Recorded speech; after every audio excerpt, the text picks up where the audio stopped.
All right, friends and family, we have such a fun Friday episode for you today. We're glad to be talking a little bit more about how this voice can show up in your head, and it's a little more dimensional than you might think. So stay tuned because this is a really fun spin on the subject we've been tackling all week about that inner voice. You won't want to miss it.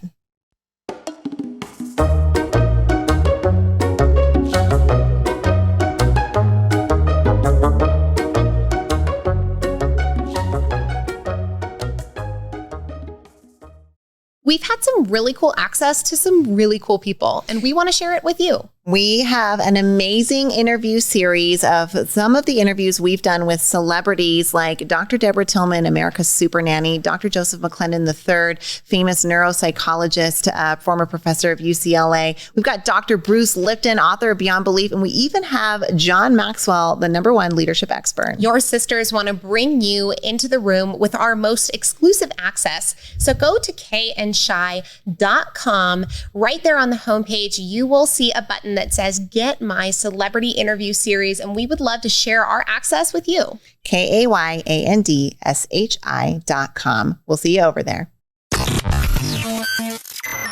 You're enjoying this episode on Angel Phoenix Productions Podcast Network. To explore a complete lineup of quality programs and media production services, head on over to angelphoenix.com or like our Facebook page at facebook.com/Angel Phoenix Productions.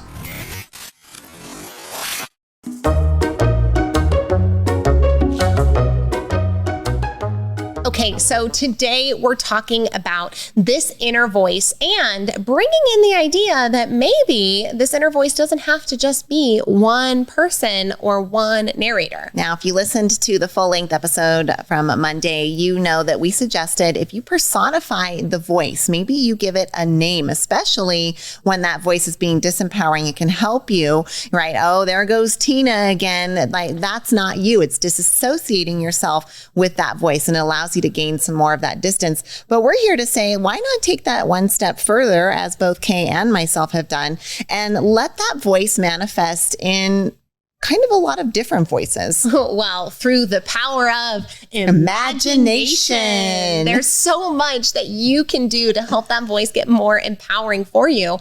And it might mean that you separate out some of the voices from who you want to hear from, right? Are you looking for an inner voice of wisdom? Are you looking for an inner voice of divine guidance? Are you looking for an inner voice of a BA entrepreneur? Like, what are you looking to pull from that inside of you? And how can it maybe manifest in that voice in a fun and exciting way? So what we like to say is that it's time to create your cast of characters, because it turns out that with that power of imagination, you can have an entire cast. They can be boys and girls and aliens and talking pillows and animals and anything and everything that you can imagine or design. Okay, well, I'm just imagining. I'm proud of you. Maybe my imagination muscle needs a little bit of work because I'm imagining talking pillows. But whatever it is that you imagine, your cast of characters can be a really helpful thing. Now, let me tell you how this is manifested for me. And I know Kay has a story as well.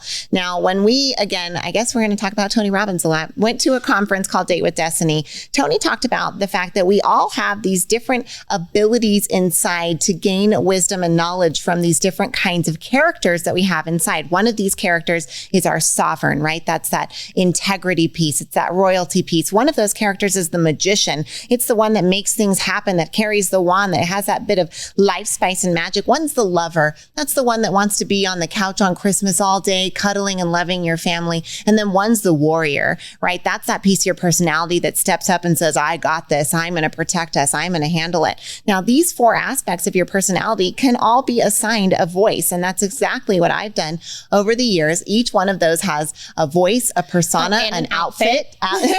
Come on now. That's part of that imagination piece, more than a talking pillow. Each one has its own outfit. They actually now have their own area that they live in my head that I imagine. Then on Sunday nights, I like to have what I call the council. And before I go to bed, I'm going to pull these 4 pieces together in my imagination and talk to them about the week that's coming up, the goals that they have, what advice they have to bring forward to me. And it's a really helpful way to just kind of give your voice a little bit of flexibility and fun while still still allowing those new pieces of wisdom to emerge to the top. Now, my council is full of historical figures, people who I admire, whose stories inspire me. And sometimes I pull in historical figures that aren't a rotating historical figure, right? You guys heard us a couple of weeks ago talk about Thecla and her story. She totally had a camp around my circle for a little while. My two mainstays are Mary Magdalene and Mary Queen of Scots, two inspirational historical female figures that mean a lot to me. So bringing them into my life and imagining how they would speak to me from that place of experience in that wisdom. But I'm bringing it back to this talking pillow here because I just want to make a quick point that could be something that allows you to flip an inner narrative inside. Like, let's just say you have trouble going to sleep and every night you're on your way to bed and your internal pattern starts firing. I'm going to have trouble going to sleep. This is going to be so difficult. I always have difficulty sleeping. I can never get to sleep. It's just firing automatically. And if you notice that, maybe imagine that your pillow could talk, right? If a pillow's function is to be there to support you and love you and hold you while you're in the sacred space of sleep, then your pillow is sitting there saying, please come to bed. Please lay your head down. Oh, I want to be so soft for you. I want to help you get the best night's sleep ever, right? Your pillow's narrative is probably more constructive than the insomnia narrative that's happening inside your head. So even something like a talking pillow can be an effective pattern interrupt for shifting into a more constructive narrative. Well, you saved that nosedive real good. And from sister to sister, I appreciate that. Look, at the end of the day, you've had this happen to you before. If you've been deep in watching a show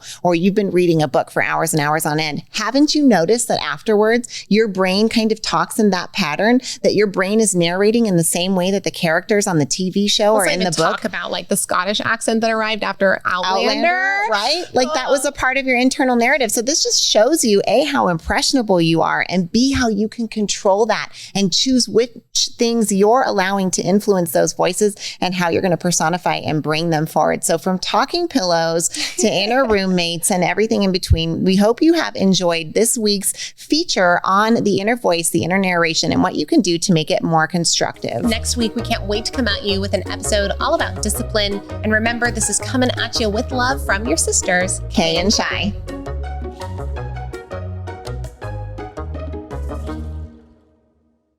This podcast was a production of Angel Phoenix Productions.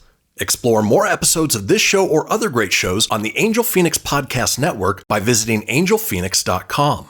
The views expressed in this show do not necessarily represent those of Angel Phoenix Productions or its advertisers and may contain language that's unsuitable for younger listeners.